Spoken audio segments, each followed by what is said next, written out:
Economic Forum. Welcome, sir.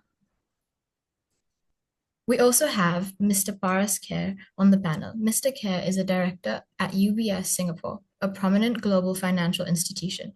Paras is deeply passionate about preserving and celebrating the rich traditions of the Kashmiri Pandit community. With boundless enthusiasm, he organizes cultural functions and festivals, especially Shivratri and Zayat Atam, which hold immense significance for Kashmiri Pandits. For him, these occasions are not just rituals, but moments of togetherness, where heritage, faith, and community spirit come alive. Based in Singapore, Paras brings people together through these vibrant gatherings, ensuring that cultural roots remain strong, even far from home. He's an avid reader and runs a local book club where stories and conversations create yet another way to connect with people. He maintains an active Substack called Words Book Club. We'll hear more from him in a bit. Great to have you, Mr. Kher. Thank you. And last but not least, we have with us Professor Rajesh Rai. Dr. Rajesh Rai is an associate professor and head of the South Asian Studies program at the National University of Singapore. He is recognized as a leading scholar in the field of Indian diaspora and heritage studies and has authored and edited several major works, including Indians in Singapore, Diaspora in the Colonial Port City, Singapore Indian Heritage, and many more. Rajesh was also assistant editor of the Encyclopedia of the Indian Diaspora, a highly acclaimed volume that has gained global recognition for its path-breaking contribution to the Indian diaspora studies. His articles have been published in premier academic journals such as Modern Asian Studies, South Asia, Journal of the South Asian Studies, Journal of Southeast Asian Studies, and South Asian diaspora. He's recognized for his excellence in teaching, for which he has won several awards at the National University of Singapore. Beyond his academic credentials, Professor Rai holds distinguished positions in charitable organizations in Singapore and has been a member of the Indian Heritage Center's advisory board since 2015. In 2019, he was awarded the prestigious Pravasi Bharatiya Sammanam by the Indian International Center for his contributions to the scholarly understanding of Indian communities around the world. Professor Rai, thank you. We'll start off proceedings with an academic panel discussion. Professor Rajesh Rai will give us a short lecture on diasporas in general and on India in particular. I will then present my research paper on the Sindhi and Kashmiri communities. At around 4 p.m., we will have Mr. Ahuja and Mr. Kher speak for 15 to 20 minutes each and give us their personal stories and a perspective on the Sindhi and Kashmiri communities in Singapore. Depending on how we do with time, we may have Mr. Ahuja jump a queue a bit since he does have a prior engagement and has to leave by 4:30. We will then have a glimpse at the excellent work done by Sharika Foundation, an NGO working with the Kashmiri community on the issues of education and health.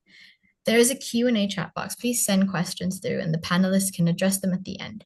We will also open the conversation at the end if anyone would like to air any views. Without further ado, let me pass it on to Professor Rai.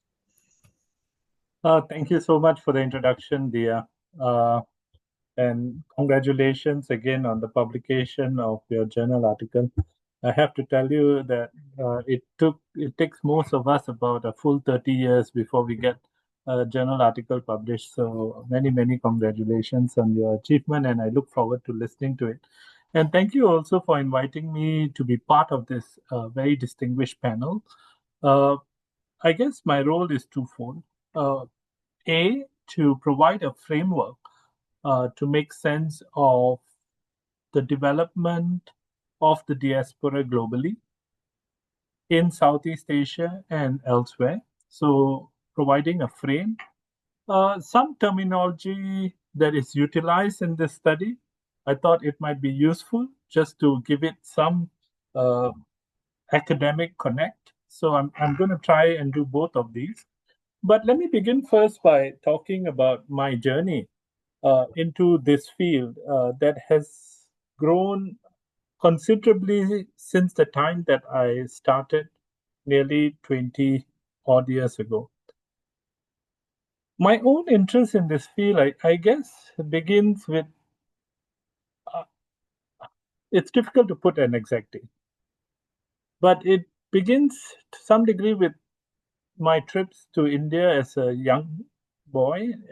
As you may know, I'm part of a third generation family, so we are settled for many generations here. My wife is from a family that's been here or established its presence in Singapore since the 1860s. So her family is 5 generations into living in Singapore. And so when traveling to India, I guess at those points already I recognize um, in some ways different, shared values, but at the same time, differences in the way that we grew up, issues that mattered to us, and so on and so forth.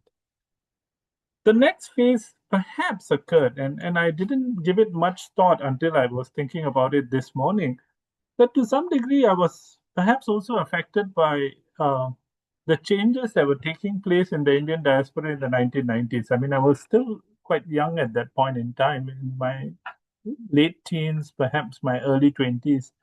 And at that point in time, of course, the diaspora in Singapore began to transform, and you had migrant professionals coming into Singapore. And at the school level, or at the university level, I've met a bunch of, and I think many of them are here today, so I thought I should point them out as well. Many SI scholars.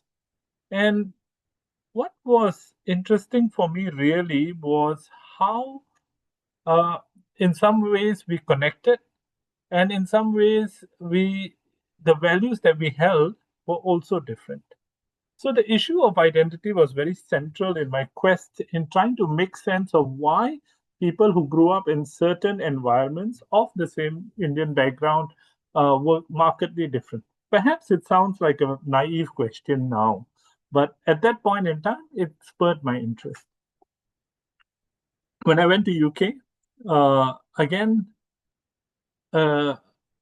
I mixed considerably with the Indian community there. And I found again that the markers of identity in the Singapore context were vastly different from the UK context, right?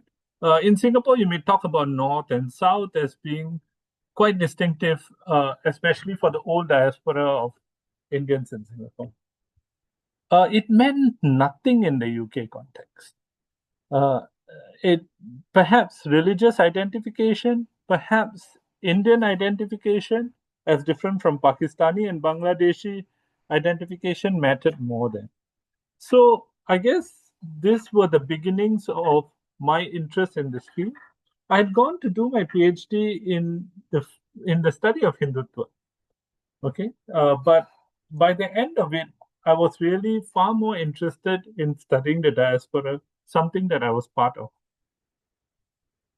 And I was fortunate enough right at the start of my career to be involved in a seminal project. When I came back, I was looking for a job, and I mentioned then to the head of South Asian Studies, I have an interest in diaspora studies. I've done a little write-ups on this. Perhaps, there's some opportunity here. And they said, well, we happen to have a workshop and you can come in as a research assistant, which is very humbling, because you just finish your PhD and you expect a plum job, and you don't always get a plum job.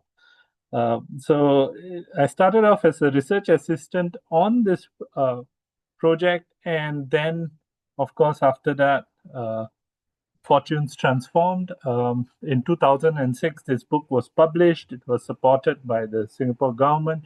But for me, as assistant editor in this, it was a tremendous learning curve. I met 63 of the best scholars in this field. I got to know the stories of diasporas or Indian diasporas all over the world, from Fiji to Mauritius to Africa to South America and the Caribbean to the United States and elsewhere. And of course, that journey continues till this day, and much of my work has now centered on the Singapore context, which I'm especially interested in and continue to be interested in. And I still work a little on Southeast Asia and so on. To provide an overview of the Indian diaspora's movement, we can mark out 3 or 4 periods to make sense of why Indians are so ubiquitous, to be found everywhere around the world. Indeed, have you ever asked, why is it if you land in an airport in Mauritius, it's named after an Indian prime minister? Or wonder why when you land at Heathrow, you think sometimes whether you have boarded the wrong plane and arrived in the wrong country, because everybody across the immigration counter is looks very akin to other Indians, right? And so we need to try and make sense of these movements. And we can mark this out in several phases. Now, before I move ahead, I have to tell you, Diya, you have one job, okay? You have to tell me when I have just about 5 minutes left, because I'm used to lectures and I can go on for three hours if you know. But so please do warn me on time. Um, okay, the first stage of movement really dates was originally dated by historians to about 3rd century BC. Now, this is increasingly being proven false. And in fact, the dates seem to be pushed back further.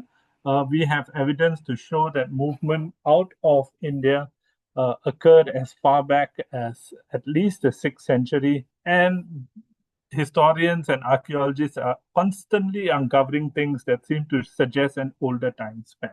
We are kind of careful not to date it uh, without sufficient evidence, and sometimes debates occur, which is why we have not pushed back the dates officially.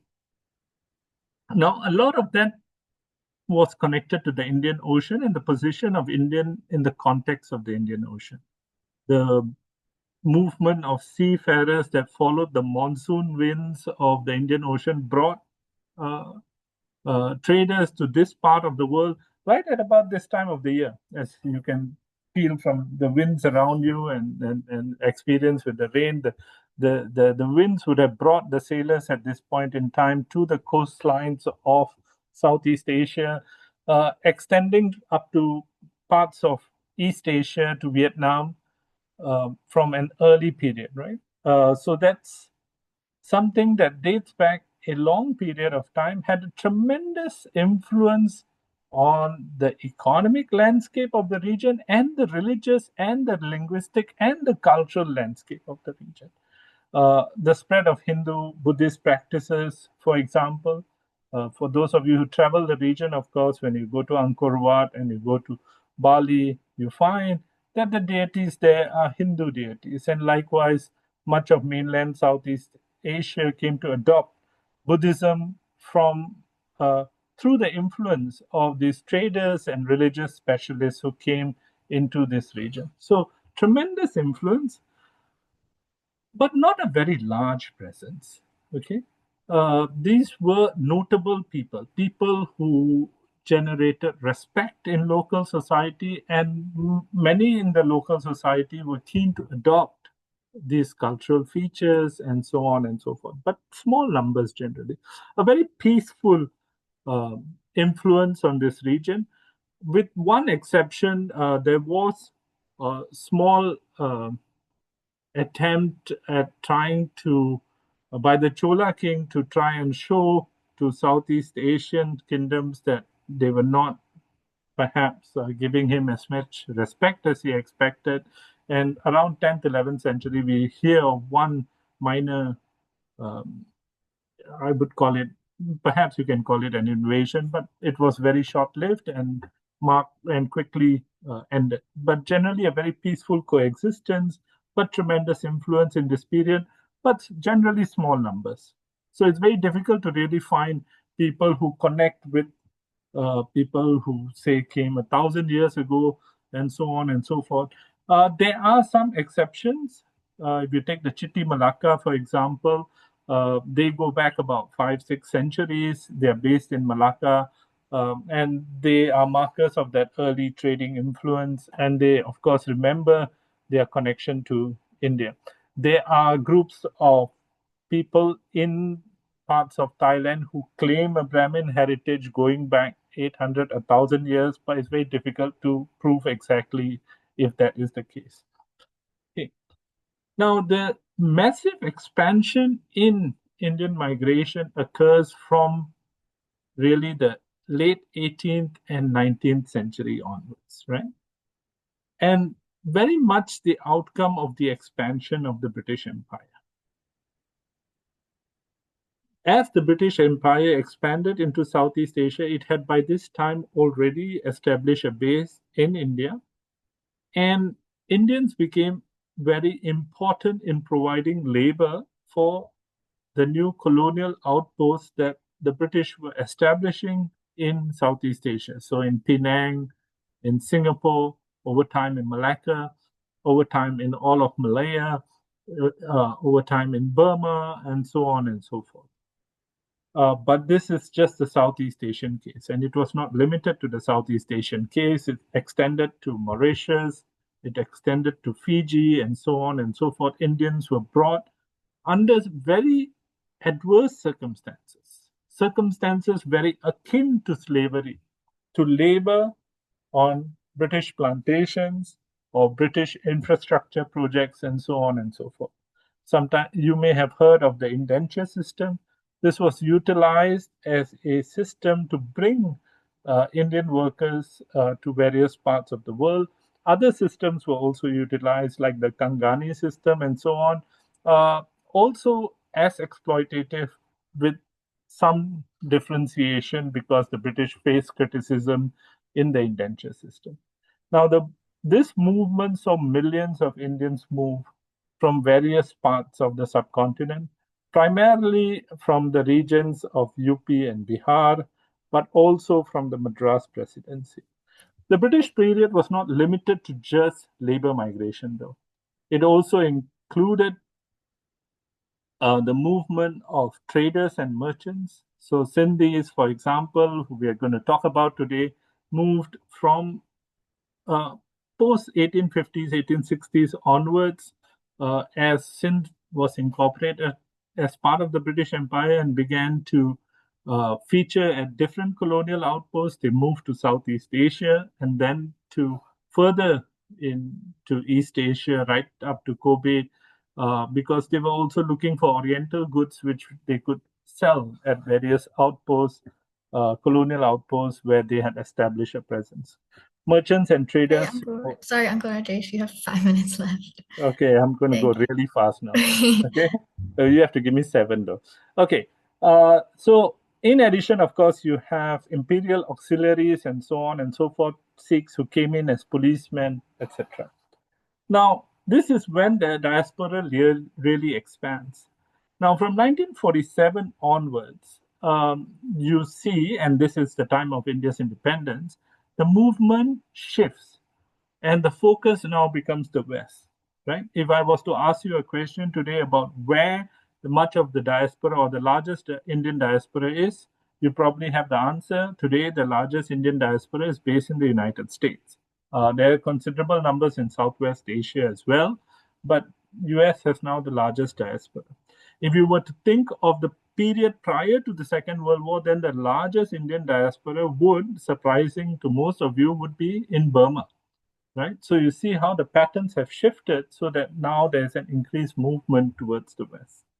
Now, in the late 20th and 21st century, what we are seeing is a continuation of some of those streams that were established in the post Second World War period.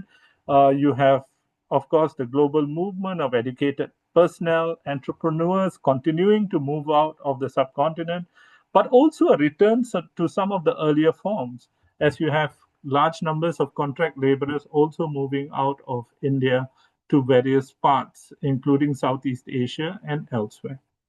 Now, I'll go quickly into some of the terminology that perhaps will be utilized in your talk. And I think it's important for us to be slightly cognizant of this. The first is migration. And as you may know, migration was a term that was utilized initially to speak about these communities. But migration is a problematic term, right? It's not just limited to overseas migration. It also talks about rural to urban migration. Indeed, that is still the major basis for migration even today. That being, and another problem also holds true with the term migration that used to be utilized in academia, which is that you can't really call me a migrant. I'm not a migrant. Okay. My family is established here for 3 generations. I have as much a position in this society as any other Singaporean, regardless of our ethnic background. So migrant is a problematic term for me. So I think scholars recognize that the traditional way of understanding groups through migration was too limited in the context of communities that were increasingly settled and settled for many, many generations. Of course, migration was still useful to understand push and pull factors, community formation, and so on and so forth. So we move next to the term diaspora, which seems to feature prominently in your study as well. And really, I want to mark out what are the key features of diaspora. According to the Penguin Atlas of Diaspora, diaspora has four critical features. A, that it's a collective transfer, which means that it's not just one person or a few people, because they would very quickly be assimilated into that country where they settle. So a relatively large number.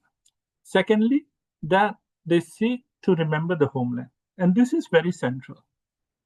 You can, if you do not remember the homeland, there is no diaspora. So let me explain.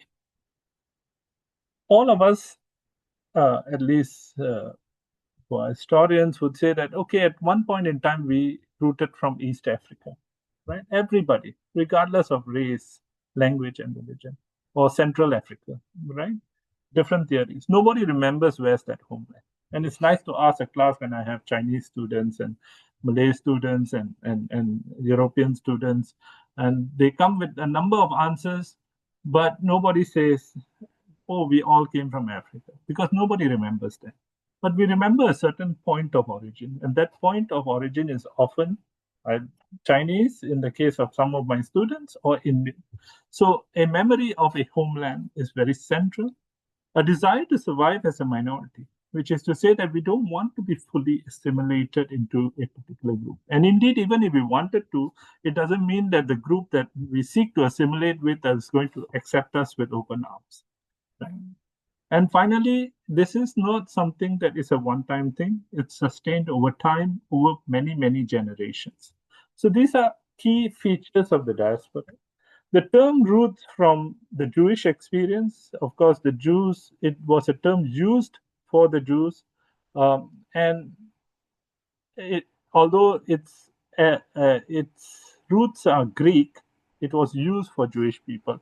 Right? Diaspora means to sow over, like seeds of a plant, which you put in different conditions, and it has some similarity with the mother plant, but it will have fruits of its own.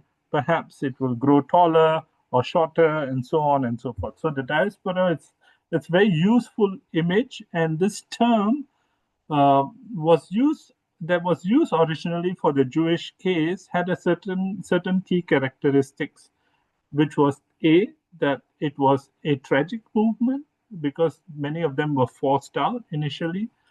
They sustained their identity, and there was, in the Jewish case at least, a desire to return to the homeland.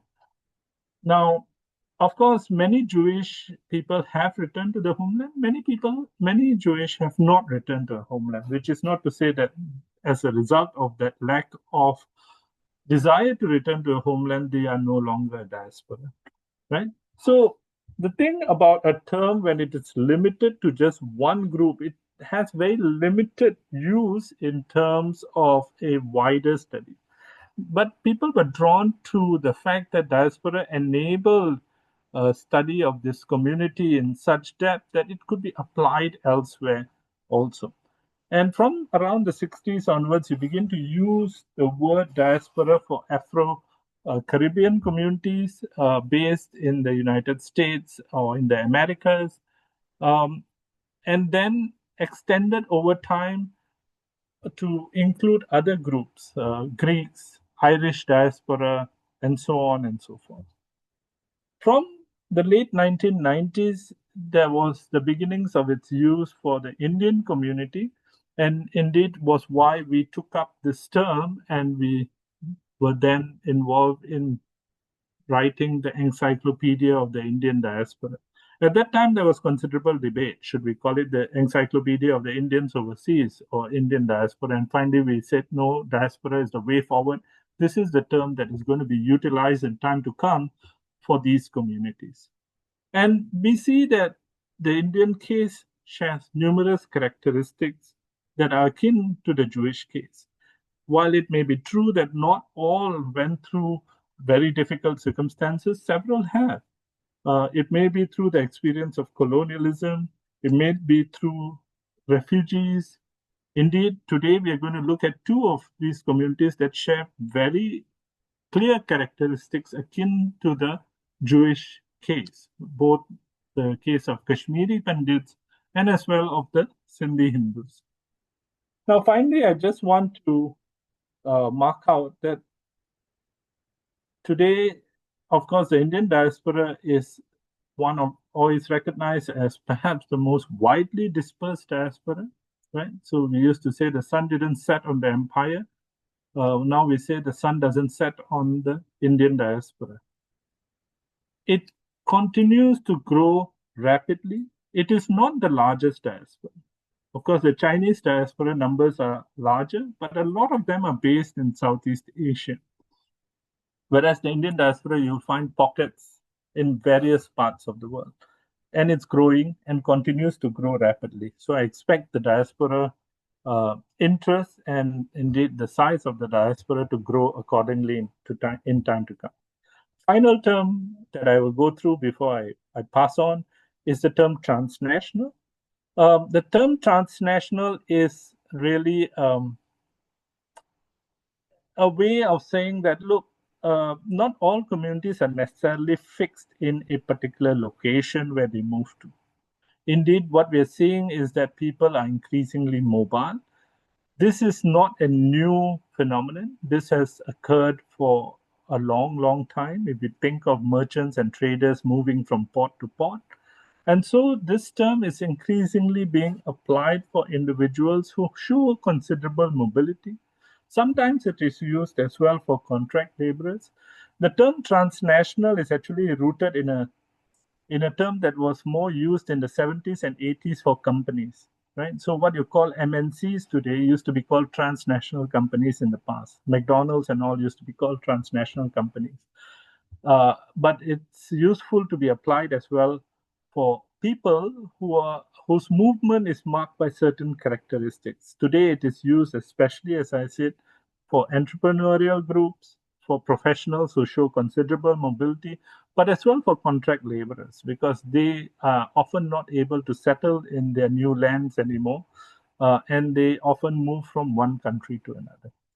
So with that, I've come to the end of my presentation. My apologies if I took a few more minutes than I was allowed to. What conclusions can we draw from this global movement of Indians? First, that you find them in many parts of the world, but in some places in very large number, some places relatively small communities. They have various positions. The story of the Indian diaspora is not just a positive story or a celebratory story. In the United States, of course, they've done tremendously well. In other locations, such as, for example, in Burma, in East Africa, in certain cases, they have been asked to leave as well. And then you find that so the circumstances differ in different locations. There's considerable ethno-linguistic diversity within the community, and there is tremendous diversity in the way that they reconnect back to the homeland. What the homeland means for the diaspora varies across generations, varies across your particular socio-economic profile as well. So with that, I will come to the end of my talk. Thank you very much. I hope I provided some frame for your very interesting paper that I'm looking forward to. Thank you, Diya. And thank you all the other panelists and everybody present today. Thanks. Thank you, Dr. Rai. In the essence of time, I'm gonna try and speed up my portion, but I will talk about my paper, Forgotten Homelands, Memory and Displacement of Kashmiri Pandits and Sindhi Hindus. There's a lot of detail in the paper that I won't get into, but wanted to address a few key points and research findings. In summary, the paper investigates public awareness, perceptions, and lived experiences of two displaced and underrepresented South Asian communities, the Kashmiri Pandits and the Sindhi Hindus. The main broader findings of the study reveals that the Kashmiri Pandit exodus receives significantly more public recognition in comparison to the Sindhi migration. This disparity is shaped by the contemporary political relevance and media intention in the case of the Kashmiri Pandits versus the relative invisibility of the Sindhi experience. A little historical context first. The Kashmir conflict, for example, shows how political and historical narratives can suppress minority perspectives. While Kashmiris are more familiar in the lens of Indo-Pakistani rivalry or Muslim majority victimhood, there is an unusual lack of discussion of the life of Kashmiri Pandits.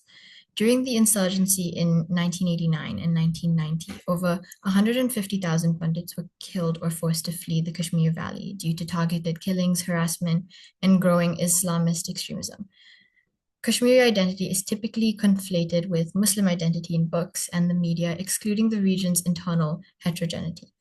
This discursive exclusion contributes to physical displacement in 1990, creating a double marginalization process that persists until the present time.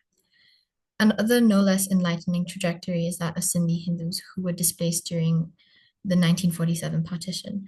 The Radcliffe Line partition forced nearly 500,000 Sindhi Hindus to migrate to India and all over the world, where they arrived stateless and without territory. Unlike Punjabi or Bengali refugees, Hindu Sindhis didn't have a state that they could return to or claim on their behalf. In spite of their abundant contributions to Indian public life, Hindu Sindhis had been invisible in national history. Statelessness has led to a gradual loss of culture, language, and social cohesion.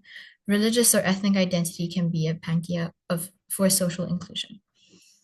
Against the historical backdrop, this paper aims to research into the following critical questions. How do communities understand, reflect, and respond to their histories of displacement and adapt in the aftermath?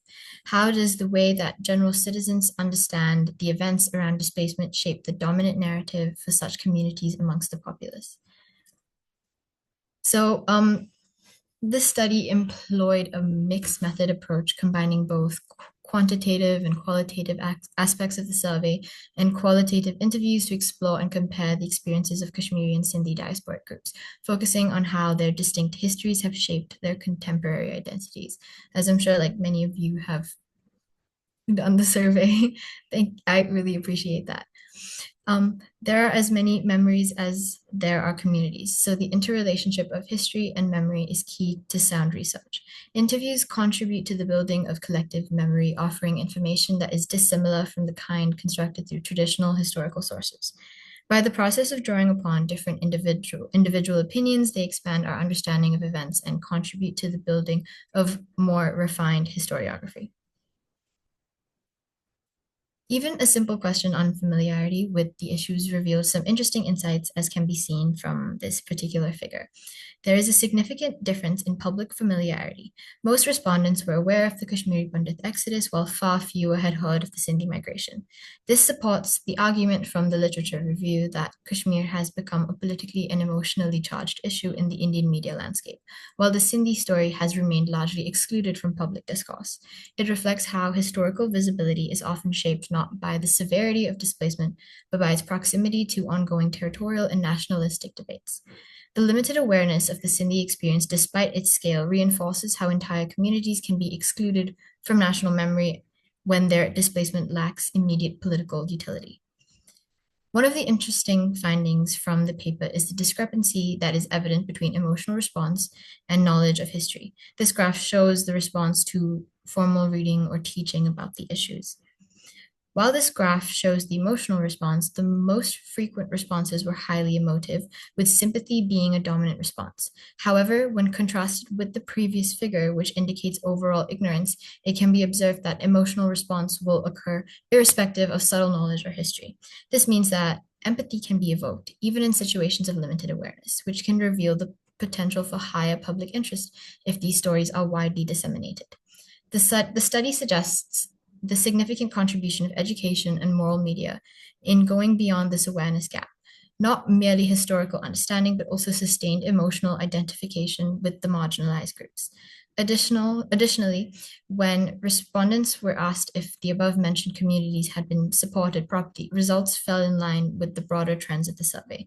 Again, the majority of the respondents checked "I don't know" for the Sindhi community, pointing to the overall lack of public revelation of their agony and lack of representation in the mainstream debate. This disconnect is also attested to by the testimony from a Singaporean Sindhi Hindu of third generation. This is from the interview section, who reported that she could only sign up for OCI through appendage to her Indian citizen husband.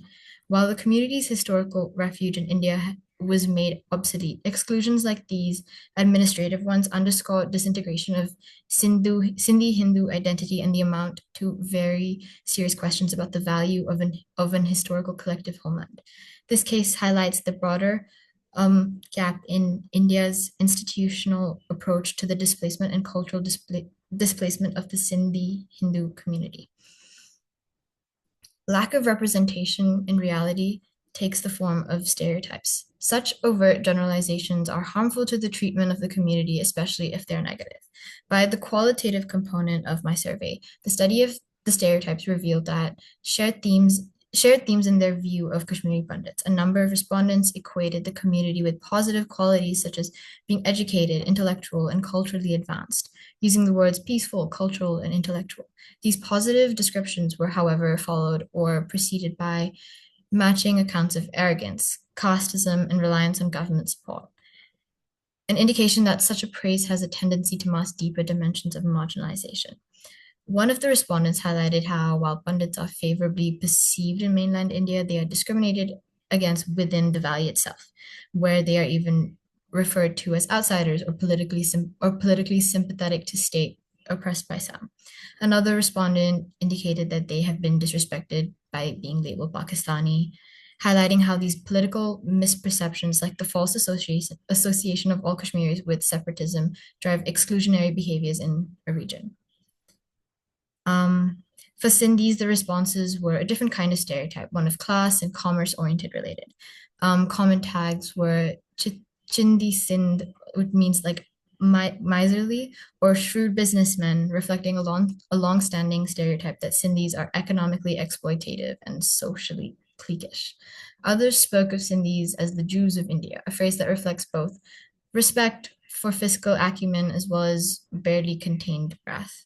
Others rebutted such notions, citing that common contributions by the community towards India's education and development.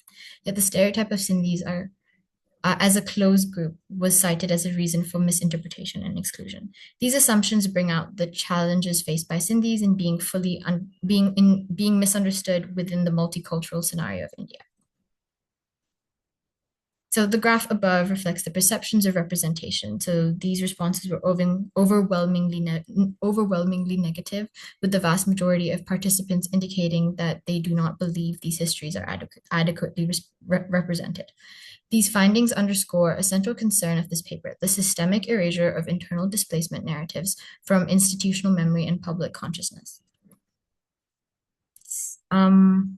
This graph shows responses to whether the communities face discrimination. Most respondents answered unsure, while fewer said yes or no. This widespread uncertainty points to a lack of public discourse about the lived experiences of these communities today.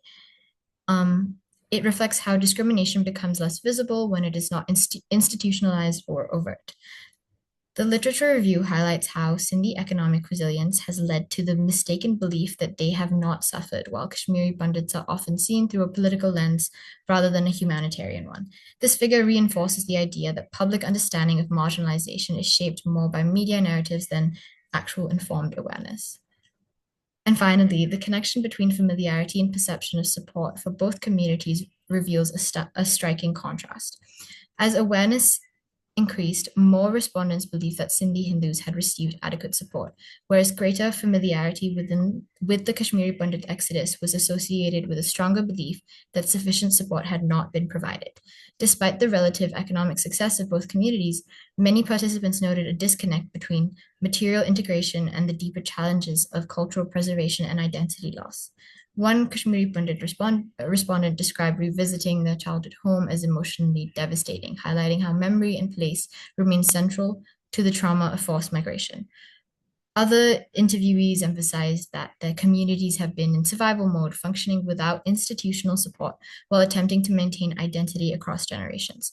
Another noted how discussions within families around Kashmir and identity remain highly charged, particularly due to politicized coverage in mainstream media.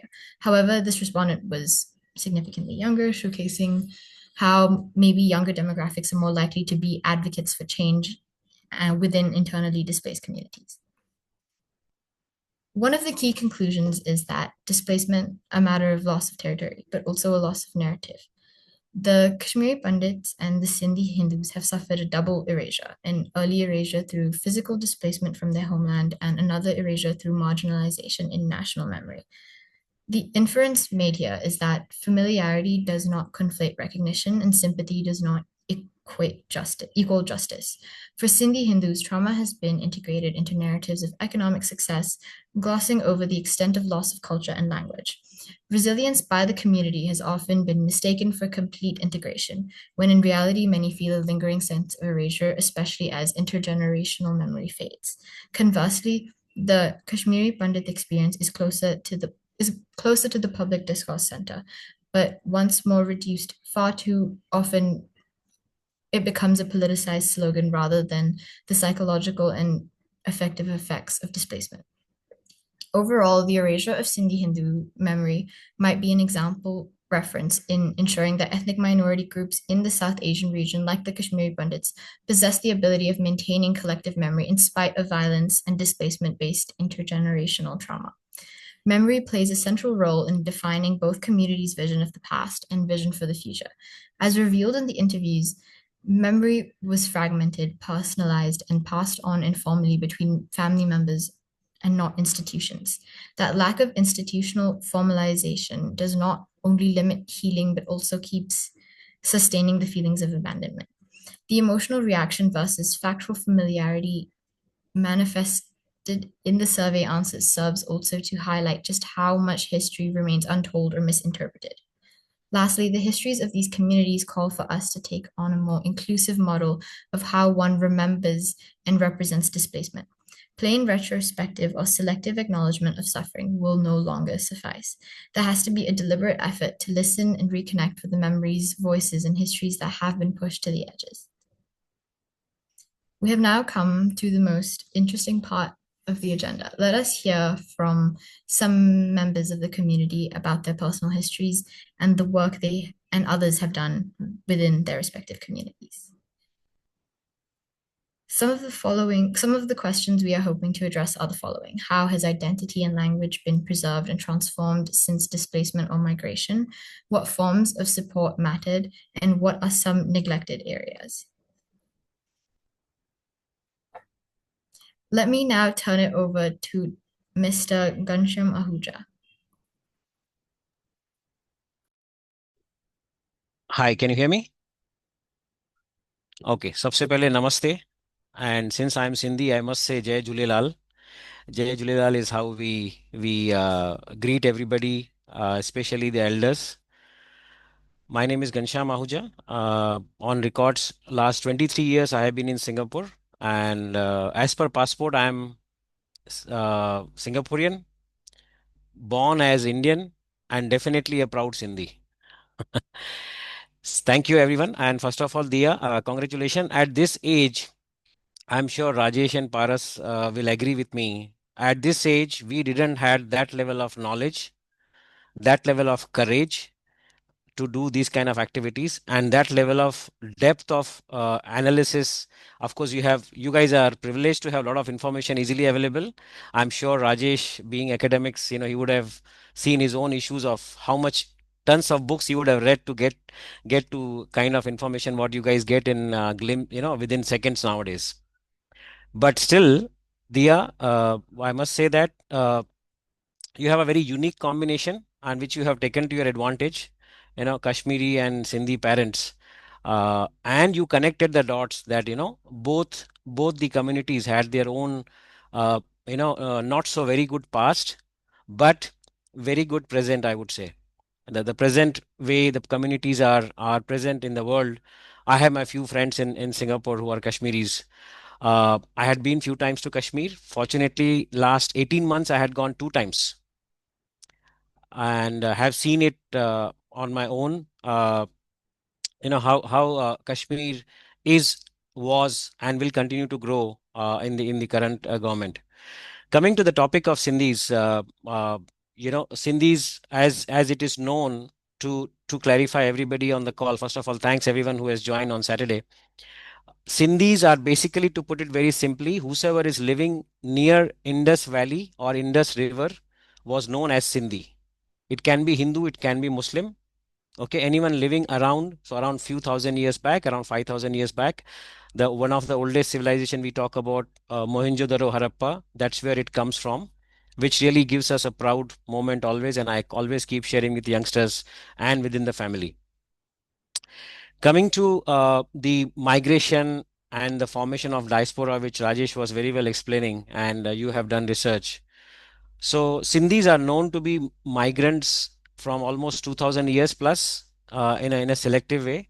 But lately, as we know, all of us know, from 1800s onwards, 1860, 1800s, 1864 in Southeast Asia or Singapore, some of you might be aware, our Singapore Sindhi Association celebrated 100th year during COVID time. Unfortunately, 2021, our association was formed in 1921 in Singapore, and one of the first Sindhis goes back to 1964, Mr. Asumal from textile business, right, in Singapore. And of course, in Southeast Asia, most of the countries we have records from 1800s onwards.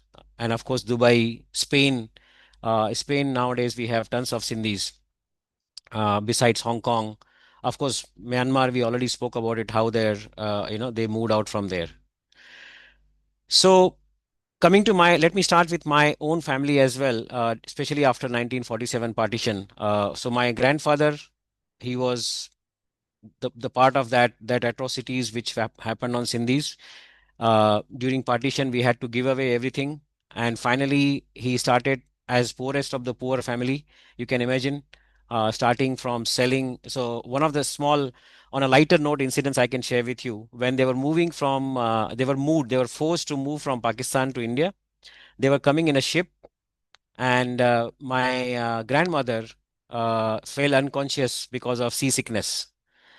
And imagine the kind of number of people in that ship, right?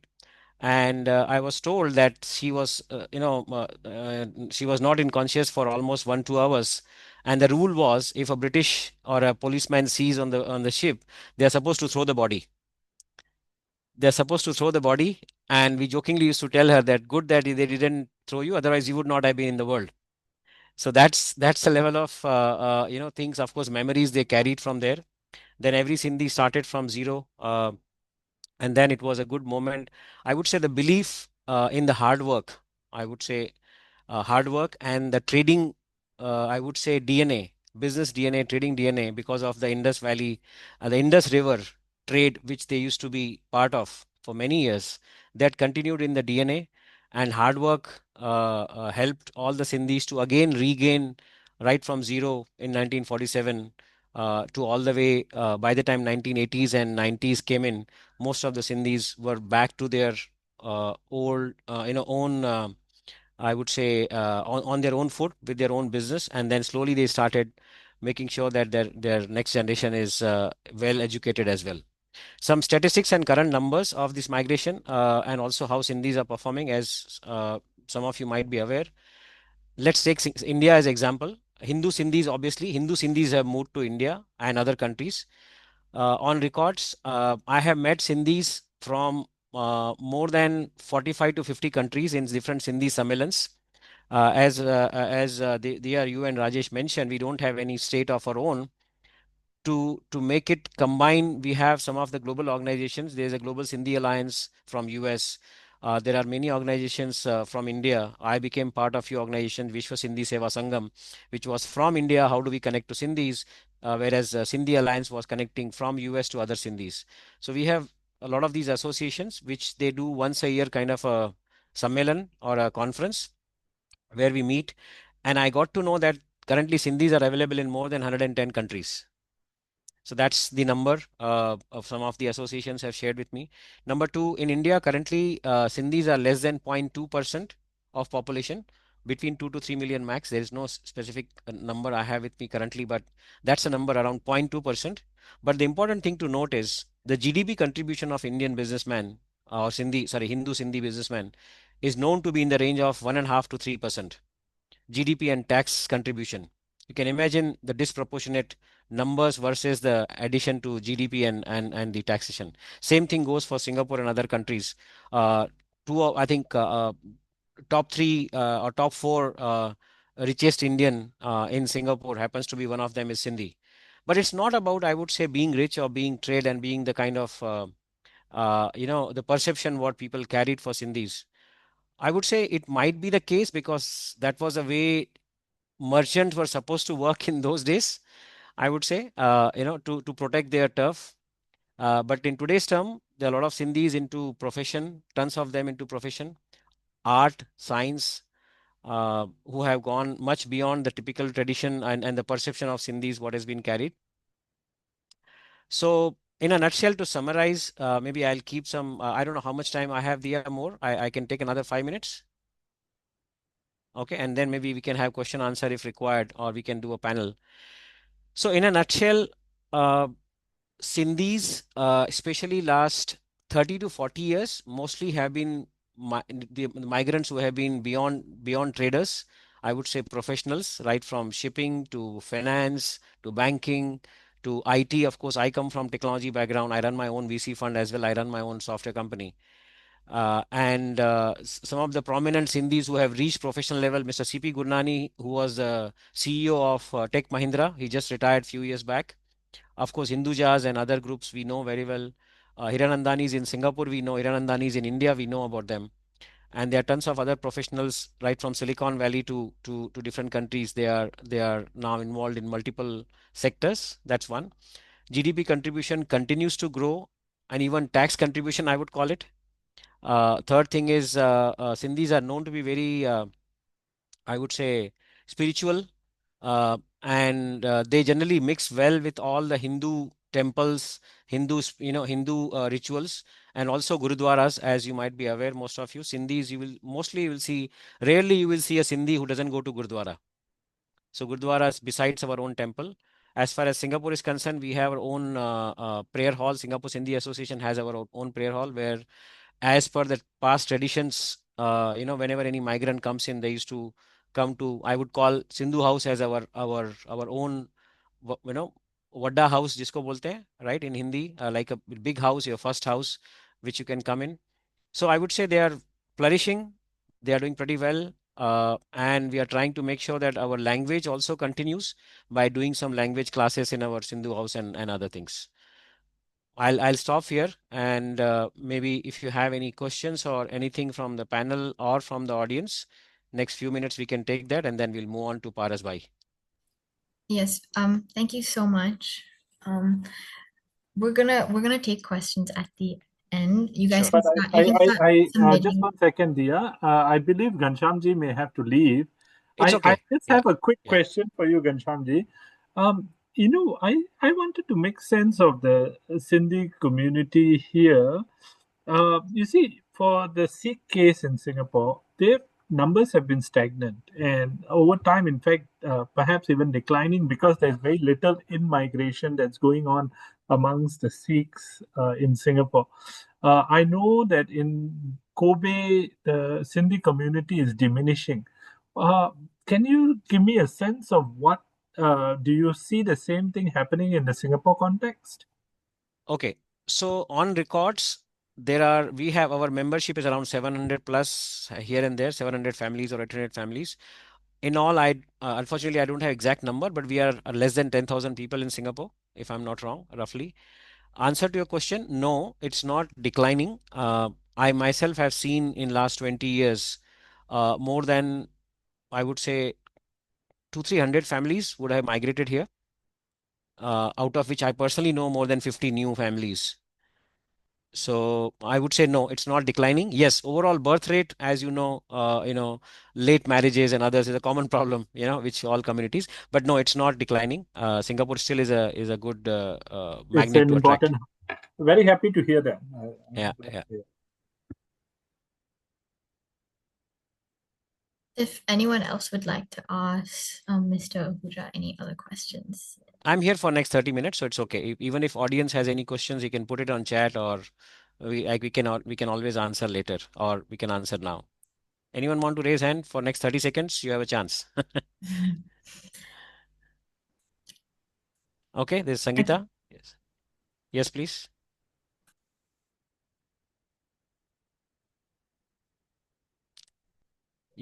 How do you want to do it, Diya? I don't know, somebody's raising hand. Okay. I'll unmute. I think, Papa. Hello? Yes, please. You have a question? Yeah. Can you say your question, Miss Sangeeta? Sorry. I thought you wanted to talk to me. Oh Sorry. no, because you had hand raised. It's okay. Thank you. Okay. Sorry. Thank you. Perhaps we can move to the next Okay, move speaker. on. Yeah, move on, please. Yeah. Yes, we can move on. Thank you, Mr. Ahuja. For the next segment on Kashmiris, I'll now invite Mr. Kher to take center stage. You have. Thank you, Divya. Just quick check. Am I audible? Yes, you are. Okay, thank you. I cannot withhold my happiness on being on the panel today, sharing the stage with the likes of Rajesh ji, Ghanshyam ji, and yourself, Divya, whom I must say I'm personally very, very proud. You are basically our bridge between the two communities, and how you have brought the two together. It makes me personally very happy and also very proud. Ghanshyam ji, I think the stories which you said today about your grandmother, and how Sindhis have been migrating even before 1947, starting from 1920, the accounts of which I personally have the horizons of my knowledge have expanded. So I'm very glad to know personally a lot about the Sindhi people and the culture, because I personally am a big fan of aloo tuk and Sindhi curry. So next time I visit my Sindhi friends, I have a little more knowledge about it. Kailash Parbat, by the way, is owned by Sindhi. I love Kailash Sindhi food is available in Parbat. Singapore. Sindhi food is available in Singapore, and you are definitely most Absolutely. welcome to have it together. We can have it together at my home. Do Yeah. do we now get some discounts now being on the panel? Should I give your name there? No. Kailash Parbat is not owned by me. Okay. And no disclaimer, they have not paid me to do this advertisement. All righty. No worries. Nevertheless, love Sindhi food. One of my very close friends have been Sindhi. I have enjoyed to be there. If I'm not wrong, last year, and to see the bringing together the two cultures, last year we did our Zait Autumn function, which was it means big Ashtami, and we do a Havan. And if I'm not wrong, we did it at the Gurudwara of Sindhi Association, if I'm not wrong. And it was we did it on the level 2. It was a wonderful memory, because I know me and my daughters and my wife, we went there. It was a fantastic celebration. So from the bottom of my heart, Ghanshyam ji, on behalf of all the Kashmiri Pandits, very, very much thank you. Thank you. Last but not the least, I want to acknowledge Rajesh ji, when you mentioned, and it brings everything into perspective, when you mentioned about diaspora. People, for the core definition of diaspora, to remember the homeland is so much more important. And it brings into summary the work which I've been doing, and with my own family and with the Kashmiri Pandits in Singapore, that how much more important is it for us to keep remembering it? Because if we don't remember, everything is lost. So it is fantastic. Another thing which you quoted, and I will take it back from this session, is that the winds will bring the sailors, right? So it has been the winds, either willingly or unwillingly, that all the sailors which is in our hearts have been moving places. So with that, I would say Namaskar Sarne, which means Namaste everybody.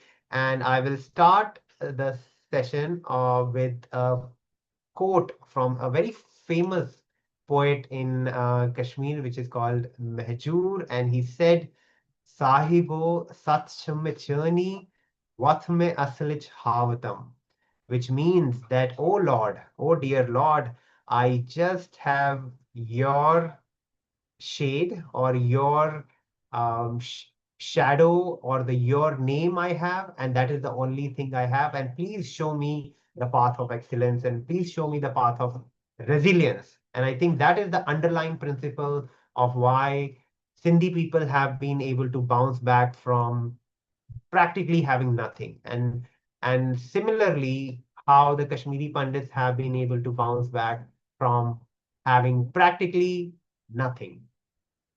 My own story, I'm Paras Kher, like Divya originally mentioned in the beginning.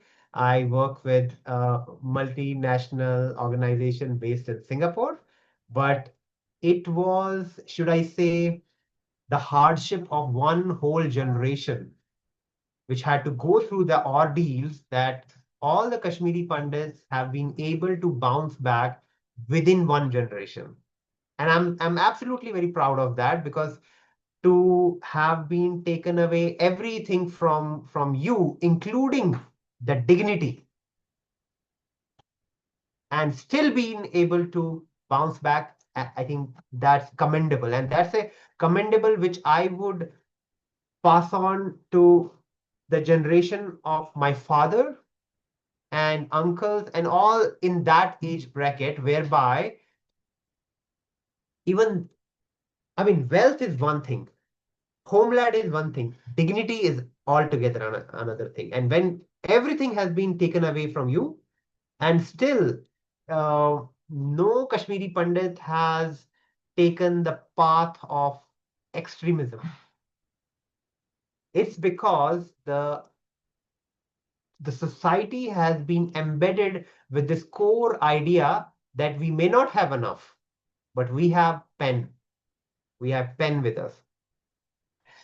I was 1 year old in 1989 when, after my first birthday, my mother hurriedly wrapped me in a blanket, and 8 of our family members were compressed in an ambassador car, whereby we had to leave the valley at the strike of midnight.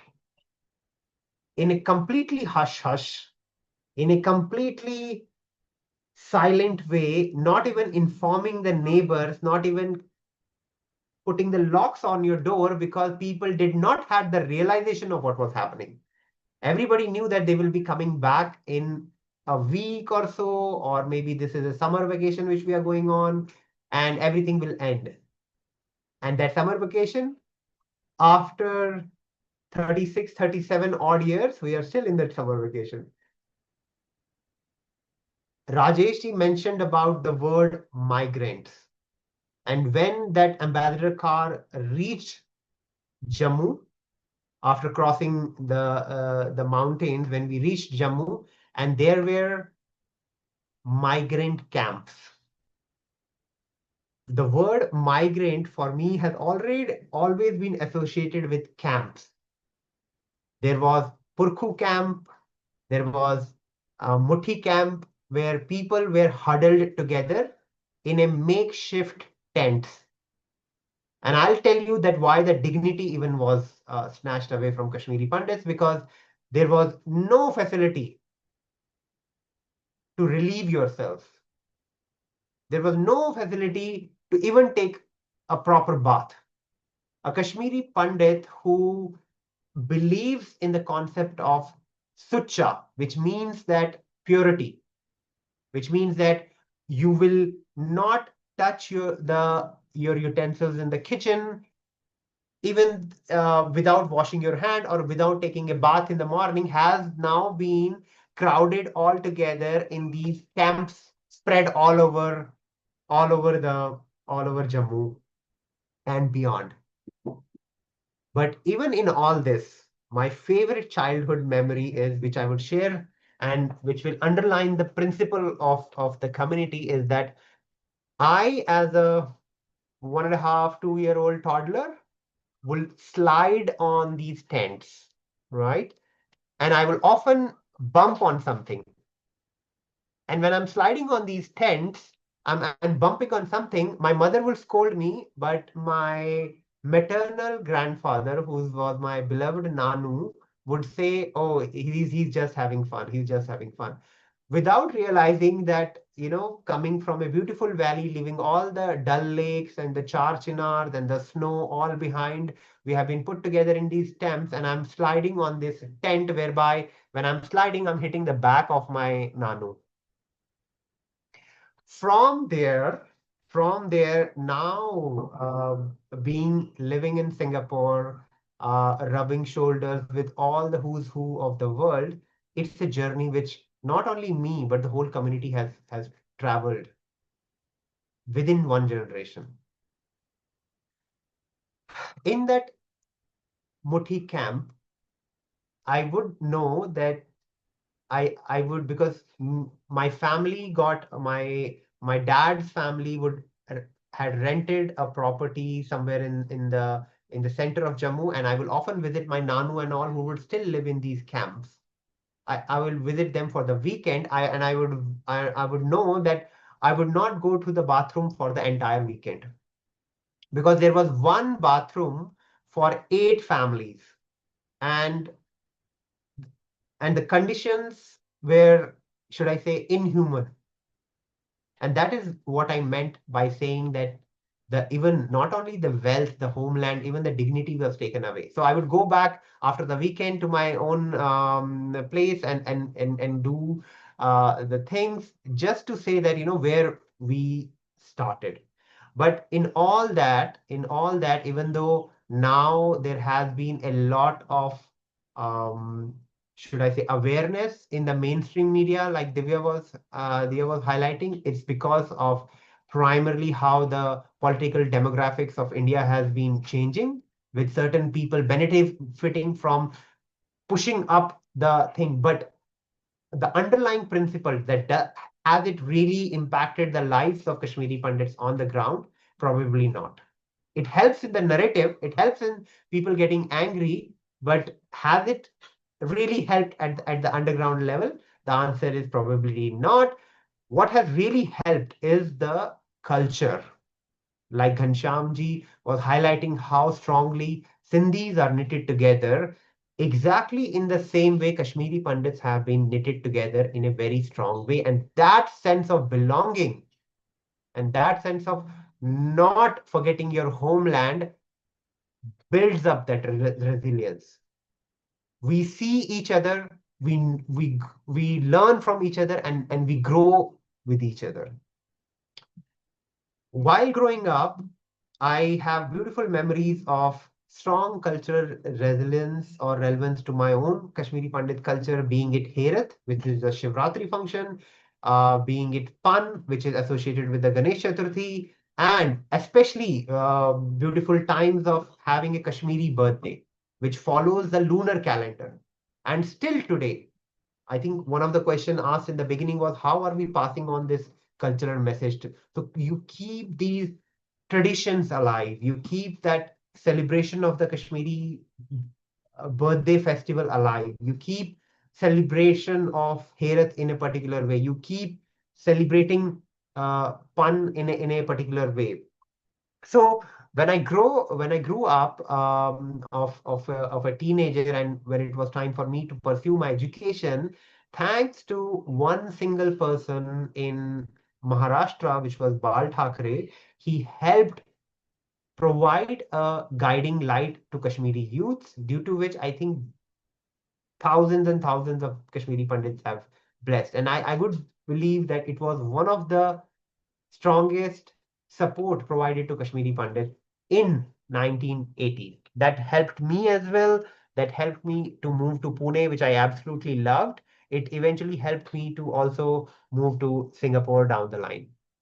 So my journey and my association with a place have been multifaceted. So I was born in Srinagar, lived there for 1.5 years, then lived in Jammu for close to 15, 16 years. Then I lived in Pune for close to 10 years, and I've been living in Singapore for the last 8 to 9 years. So when I was recently talking to my Chinese friend, I was telling her that my concept of belonging to a particular land has become delusional over the years, because I don't know whether I belong to Kashmir, I belong to Jammu, I belong to Pune, or do I belong to Singapore. But I think Rajesh ji has given me a very strong point, which I will take back, that diaspora needs to remember the homeland. That is what is the central idea. So when I came to Singapore, I was absolutely happy to see that there are close to 150, 200 families who are in Singapore. There was a WhatsApp group through which we got together, even though there is not a formal association, but it is a knit together of families coming together. We, at a minimum, come together 2 times in a year, whereby we celebrate the Herath function, which is the biggest festival of Hindu Kashmiri Pandits, which is the Shivratri festival. And then the second is the Zeth, which means the big Ashtami, which is a tribute to our goddess, is Ragini Bhagavati. So these are the two biggest festivals which we celebrate, which we come together and celebrate together. So why do we do it? Why do I personally do it? Why do I get a kick out of every time putting in a month of effort, organizing calls, making sure people are there, making sure food is there? Why do I do it? Why do I get it from it? Because of one simple idea, that when I was growing up, there were still a lot of Kashmiri Pandit families around in Jammu. But in compared to that, in Singapore, there are slightly less number. And for me to provide that kind of ecosystem for my kids, it is essentially important that such kind of functions are being held. Even though it is a lot of pain, even though you have to go out of your comfort zone. Everybody is super busy in Singapore, but people have to come together. Like Ghanshyamji rightly said in the beginning, a lot of families have been coming together and celebrating Holi. In India, it may not sound very big, but in Singapore, it is central, because you have to tell people what is your culture. Without culture, without the resemblance of the homeland, we are all a little bit delusional, and we drive strength from it. When we go out there, when we are facing the corporate, it's a tough world. We derive the strength from this. Culture gives you a lot of strength. And culture does not only mean uh, a fictional thought in the air. Culture is also practically, tangibly in front of you when you're eating food, when you're eating that Sunday, afternoon Sindhi curry and aloo thuk. That is culture. When on a birthday you're making that damalu and the Kashmiri paneer, that is culture. When you're celebrating Navre, or you're celebrating the Sindhi New Year, that is culture. So through these traditions, we can pass the significance and pass these memories to the new generation. And that's why encouraging youth participation is essentially important. So everybody who is hearing us today, one thing which you have to take back from today's session is that when you go back, bring your young ones to get to organize these things. Bring your young ones to perform, to take the central stage, because once after, because we may not be here for a long time, but while we are, we might as well train them so that they can train the next generation. So in nutshell, what I would say is that resilience of Kashmiri Pandits community, resilience of the Sindhi community has helped the generational bounce back.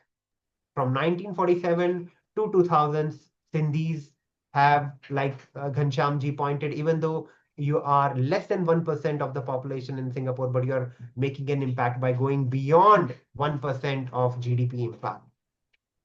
The Sindhis are in the top 10 lists of the richest Singaporeans. And so there is that I'm also a little bit proud in saying that a Kashmiri is also in one of the top 10 richest person in Singapore. And how it has happened? It has happened because of the culture which we have. It's because of the mindset you have, that you're not going to the extreme. Even though bad things have happened to you, you're not going to the extreme. What you're going through, what you're falling back on is your people, your culture. You're falling back on the power of pen. So being rooted makes us stronger global citizens. Being rooted, being a better Sindhi helps us to be a better Singaporean. Being a better Kashmiri Pandit helps us to be a better Indian, a better Singaporean as well. So on that thought, I will conclude my conversation saying that pass on to the next generation and involve them in that, right?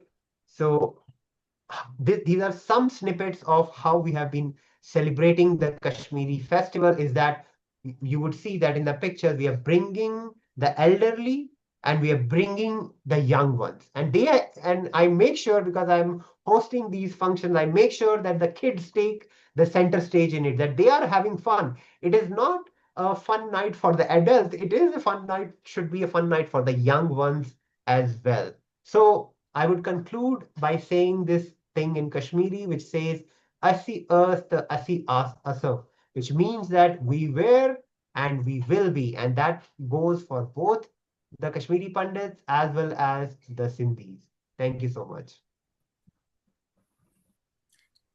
Thank you so much, Mr. Kher. I would like to reiterate my sincere gratitude to Dr. Rai, Mr. Kher, and Mr. Ahuja. Your praise give true meaning to my work and serve as like encouragement for me to continue in my interest.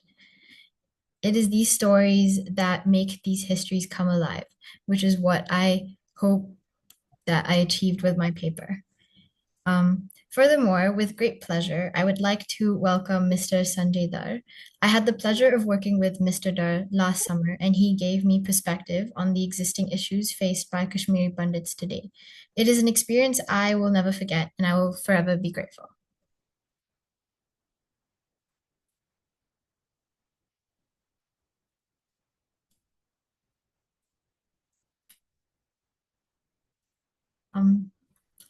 Mr. Dhar, you have the floor. Before he comes in, sorry, just I was adding the point. Can I take a minute on with Paras? Yeah. So I think Paras, good to know. Even though I had some Kashmiri friends, I never had the chance to work together. Here is my invitation to you. I would ask my Sindhi Association to invite your association on one or two occasions, which we do jointly. Most welcome. Do join us, and likewise, let's work together on any joint activities. Absolutely. That's definitely we should do. Definitely, on a holy point, which even Rajesh was asking earlier. The change which has happened is 20 years back when I used to come with full color in my face on near Little India, Rajesh, when we used to do Bijhar Samaj near that whole green field we used to do. It used to be difficult to explain to the taxi guy, what is this about, and what kind of guys are coming in my taxi. And now, by the time we go and finish our Holi, all the taxis are okay, and they say, "Oh, festival of color. We know this. We know your Indian festival and all that." So I would call it as an Yes. achievement in 15 Yes, years. That if absolutely. they, just wanted to add that. Absolutely, Ghanshyam. See, Namaskar. I'm Sanjay Dhar from Sharika Foundation. So my loving greetings and pranams to all of you. I'm sorry I am a bit late in joining all of you, because you know that we have a flood type situation in Jammu. So we are busy helping some people. I wish to around a week. So all the inside out. Sanjay ji, apologies, your connection is breaking up. Yeah, I can't hear you. Am I audible? Sorry, Uncle Sanjay. We are not able to hear you. Am I audible? I think now you Am I audible? yeah, now you are. Okay. Okay, I'll just start from the beginning. So it's my pranams and loving greetings to all of you. I'm sorry I was a bit late because you know that my work is a bit tricky and time-based. We had some flood situations in Jammu, so I was a bit busy there. But making whole story short, I really had a privilege to work with Diya here, and Maniji also visited our Sharika Foundation office in Jammu. The work started around 35 years ago, with not with intention that we had an NGO or something like that. We had to start some work. No, it was my community has totally gone out of the home, and they were on the roads. As a youngster, I had just graduated, and I was in Jammu, and we start immediately working for my community what to do. Because we are the people, the mostly Kashmiri Pandits, very simple, studious, honest, prayerful, living in four sides of the, you can say, hills in Kashmir, in the valley, very gentle. So they were uprooted and put it straight away from minus temperature and just a comfortable, cozy environment to a hottest place in Jammu, where we have subtropical temperatures. So that's a difficult time for my all elders and something like that, what to do. So this was influx of migration in Jammu, as the Paras very well said. He was 1.5 years old. So we were grown up youngsters, around 23 years of age. We started working in the Gita Bhavan was the area where we joined with all other volunteers with us. We have seen people dying on the roads. We have seen people getting bitten by the snakes and the scorpions because we are not habitual of that. So time passed. We had some camps around where we put these tents and all government provided us. So whatever the lands we were left out by the Jammuite and government, that we had to occupy in nearby, not in the city, outside the city areas, something Muthi, Mishriwala, Purku, like that. So we stayed there for 10 to 15, 20 years in a very bad state of mind. The people who had a 7-story house in Kashmir had to live in a one torn tent with all family. Afterwards, government had some idea. They started making a one-room tenement, one room. And mostly my children, my girls, my small children and elder people had a problem. There was no sanitation, one bathroom for 20, 25 families, and how it was all what you say, it's very difficult to state with the question of support. So in this is when we see what to do. So I started idea of my own, let me do a small initiative, a small where I can accommodate girls in the evening, where I can not let them for a stage, for some appreciation. Sanjay, again, apologies, your voice is breaking up again, if you may. Sharika office, Diya has a first office. So we started all the time. Girls used to come over there. I used to be with them. We used to meditate, discuss them, take some outings and something like that. The process began around 20, 25 years back. The situation gone that we have started Sharika growth centers in every camp. We had 2-3 camps, Mishriwala, Purku, Muthi. And some one way around 70 kilometers away from Jammu, that was Udhampur, Batarbalia. So things moved on. So then government came in the process and they started making one-room tenement, and the children start again growing up. We start sponsoring the studies. We started doing some cultural programs, some religious. The Paras was very right, and we had a very deep cultural imbibition where we are enrooted all. We had a special type of prayers in Kashmir because you can see we are Hindus, but we practice in the Vedas, we practice the Logaksh Munis practice of prayers. So we are entirely something different from the entire India. So we are inclined with that. We have special puja and Shivaratri. We celebrate first Navratra, Navre. They were still that festivals are all associated with the Kashmiri culture. So we begin with that, showing the children what we are. So things proceed, things go on. We start sponsoring children, getting association with all the associations, the nearby philanthropist friends and all. So with the grace of God, today we are around sponsoring the studies of 2,000 children for scholarships. So every year Sharika Foundation produces 70 to 80 professionals. So our main strength, our strong point was education. That was education. We were the brilliant people because you know in Hindus there are so many cults, so many things. But we are Sarsar Brahmins, but the special prefix given Pandits. So we were Pandits. So we had a strong point of education that we still continue with that. And Sharika Foundation plays a role in developing the children because this time we have a complex Sharika Foundation where children keep on coming and going on, and we take care of their studies, we take care of their culture, we take care of their routine of career counseling, all the things, recreational picnics and all that. And mostly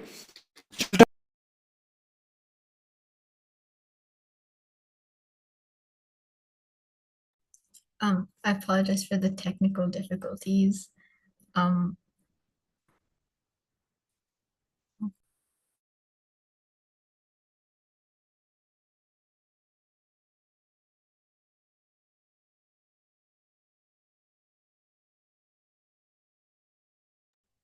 Maybe Paras and Diya, if you know about them, you can just say a few words. If you know more, then I think we can close it.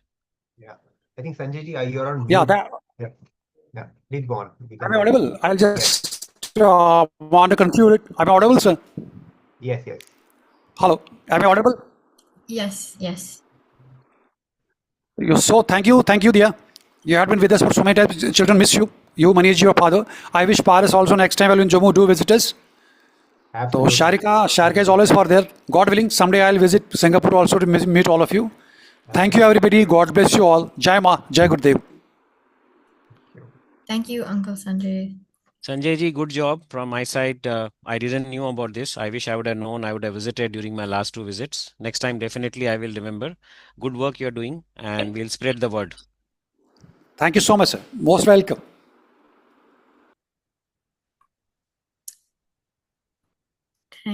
Thank you. These are just more like photographs from my time that I spent there. Diya, can I humbly request you? Likewise, do contribute to Sindhi Association, and I will reach out to you next time. Any Of cultural course. activities, and Absolutely. as Paras says, let both communities take advantage of youngsters like you, who can be part of both communities. Yes. Thank you. I am so appreciative for everyone, Mr. Uncle Sanjay, Mr. Ahuja, Mr. Kher, Dr. Rai for help for participating in this. I know this is just a high schoolers conference, but I really like your contributions have been invaluable, and it's like a constant source of encouragement for me to continue this in university, to continue this in just general. I'll definitely come to the Sindhi Association after IB's over.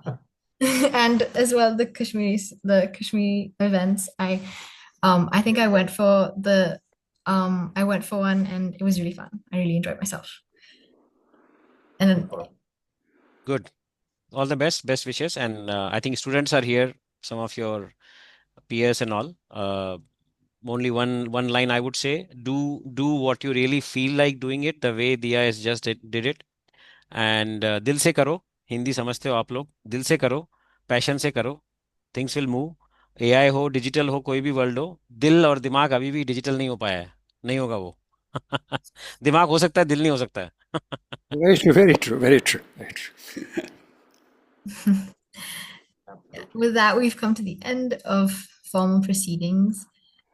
These are just an incomplete list of references. This includes a book written by one of the members of the Kashmiri community now living in Singapore, Sudhir Tikku, who couldn't join us because he's traveling, and my paper as well. So if you would like to read further into any of the insights that I shared, it's on the slides as well. Here is more contact information. This is Uncle Sanjay's information, my email address. And now we just invite the panelists to address any questions. Please, you can raise your hand if you'd like to speak, or you can answer, you can put your questions in the chat box. Just feel free to engage. If anyone would like to ask a question, now's the time.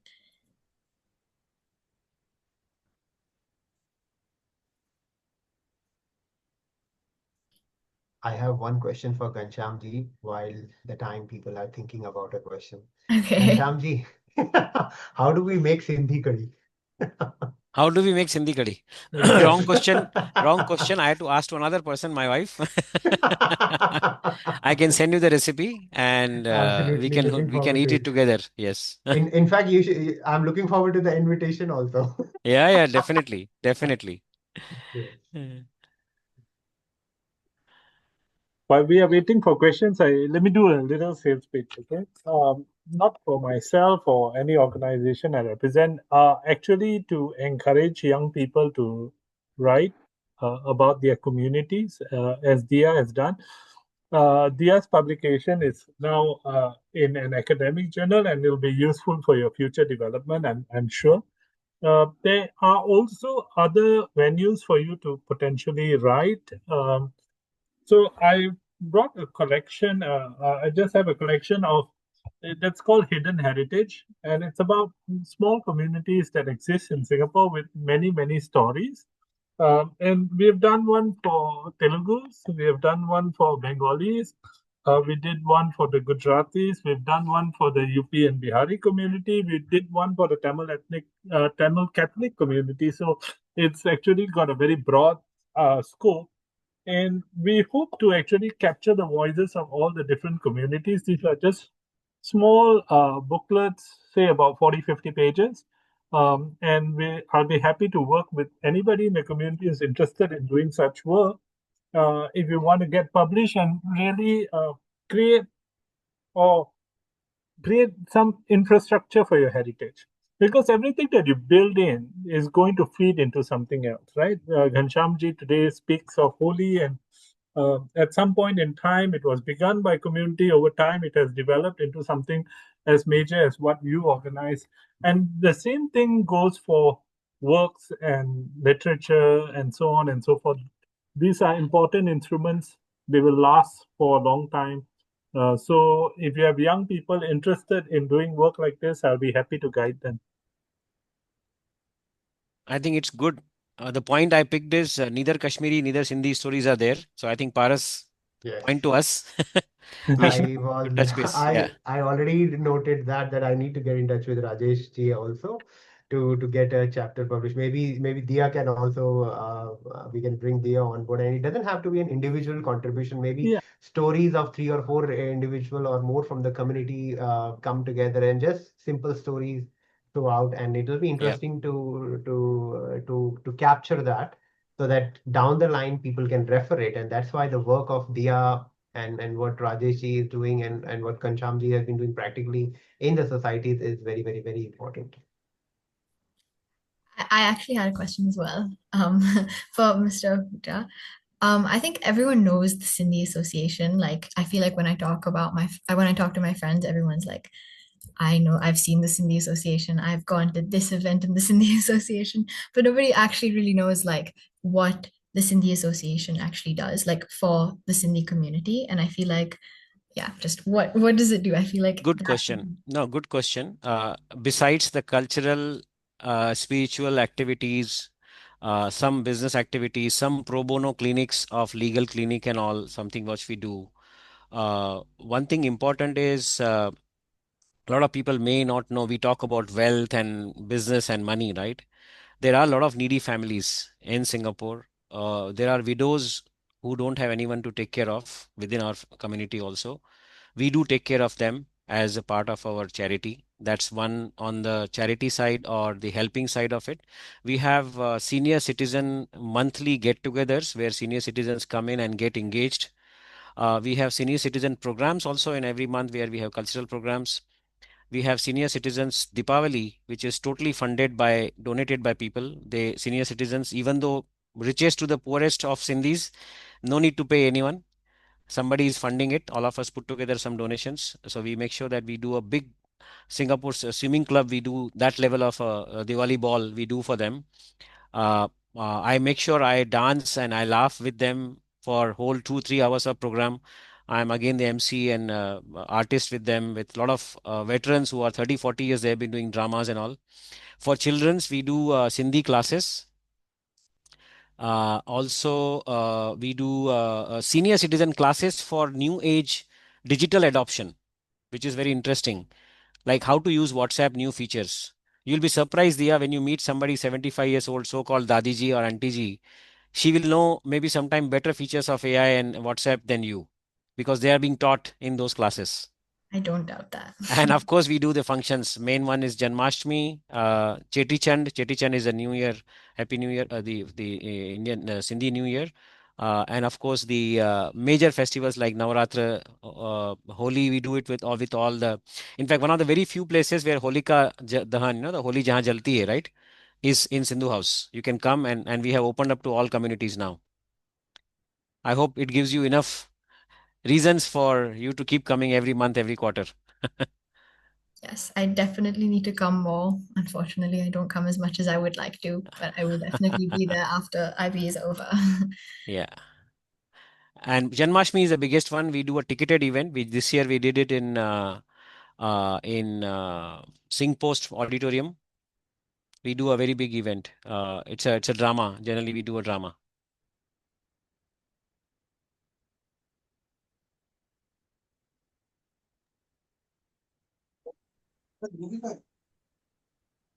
Hello?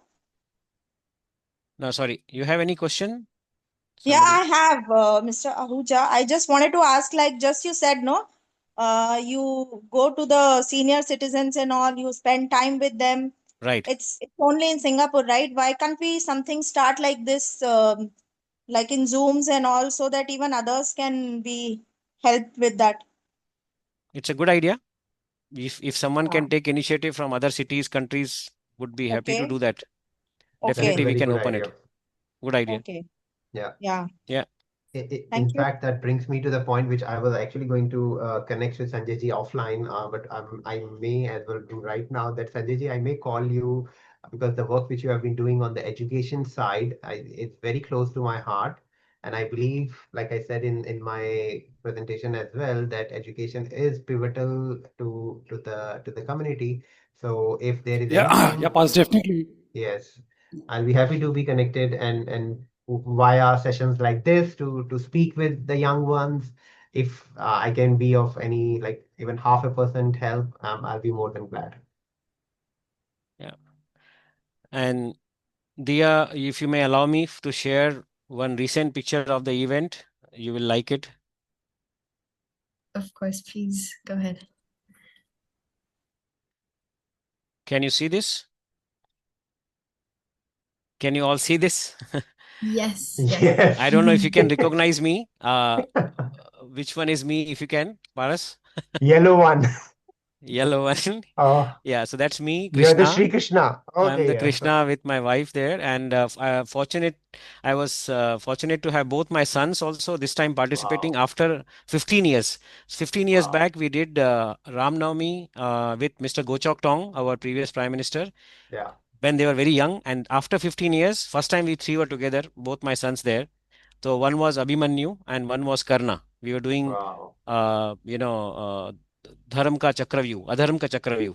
All three characters are my favorite from the Mahabharata, like the Krishna, Abhimanyu, and the Karan. Like, Correct.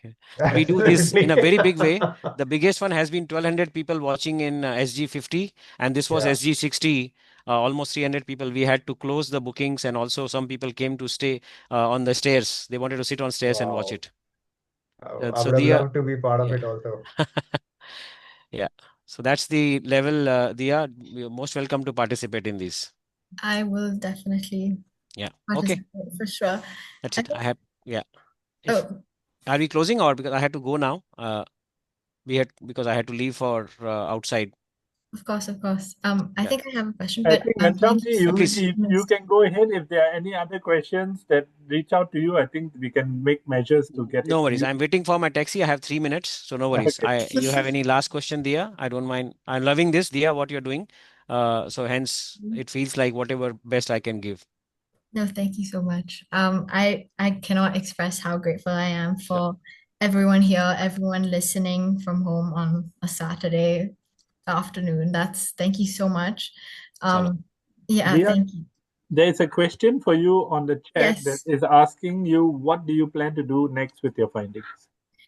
Okay, so I think the findings are very insightful in kind of revealing gaps in both communities and like similarities and differences between like where there are areas of kind of gaps in like where we can kind of spread more advocacy, spread more awareness of the communities. And I think like we've been talking about a lot of cultural events and a lot of like with the Sindhi Association and then the Kashmiris in Singapore. I think the findings will reveal like kind of the gaps. I think with the younger generation, there's kind of a disconnect with like culture and like there sometimes like these like I think we mentioned like Janmashtami, we mentioned like Kashmiri birthdays. A lot of these things are getting like eroded through like generations, and I think um just the paper itself kind of emphasizing the gaps that we have to fill, or like as like the younger generation, um I think this just highlights that. And like maybe our parents forcing us to go to events as a kid, like I think with me especially, like when I was younger I didn't really like want to go for these events because I was like, I want to just stay home, I just want to like, I don't know, watch TV or something. But as I grow older, like I kind of realized that this is who I am, and this is my family. This is who I am. This is what makes me who, like, this is what makes me me. This is what makes my family. Like, it just gives context to like Absolutely. a lot of the things that you've grown up with. I think Yeah. as I've grown up, I have become more Yeah. culturally Very good connected. point. Before I leave, I just want to make one point to parents who are listening here and also to kids. You should follow this. You are absolutely right. When you are in teenage, you don't feel the value of roots. Once you touch, I have seen difference in my sons. Once they touch 18, 19 onwards, they started coming back and realizing the roots. That's number one. My submission to all parents is please don't reply them in English or Hindi if your mother tongue is something different. In my family, I always made sure I always reply them in Sindhi. The benefit is that last 5 years, the percentage of Sindhi they speak is more than some of his cousins in India. So that's the level of difference I have seen. I have heard from one of the famous Sindhi singer also, Mohit Lalwani. He's very famous Sindhi singer and also Hindi singer as well. He said same thing till the age of 22, never spoke Sindhi. And imagine he's a famous Sindhi singer now because his dadi used to speak with him and he's proud to be Sindhi singer now. So that's my just submission. Whatever you're replying, reply in your language. Let them reply in Hindi or let them reply in the English. But you as parents, you should continue replying continuously in your language, in your mother tongue. Yeah. That I'll just leave. I have to rush now. Thank you very much and all the Thank you best. so much. Thank you. I think we've come to the end of our conference. I again would like to reiterate my how grateful I am for everyone who has attended and everyone who's here. Thank you, Dr. Rai. Thank you, Mr. Kher. Thank you, Uncle Sanjay, and obviously my parents and everyone here who has like taken the time out of their day to listen to me talk and listen to like to hear about this. Thank you. Thank you. Well done. Well done. Good Thank you. job. God bless. At it. Thank you so much. God bless. Thank you. Thank you.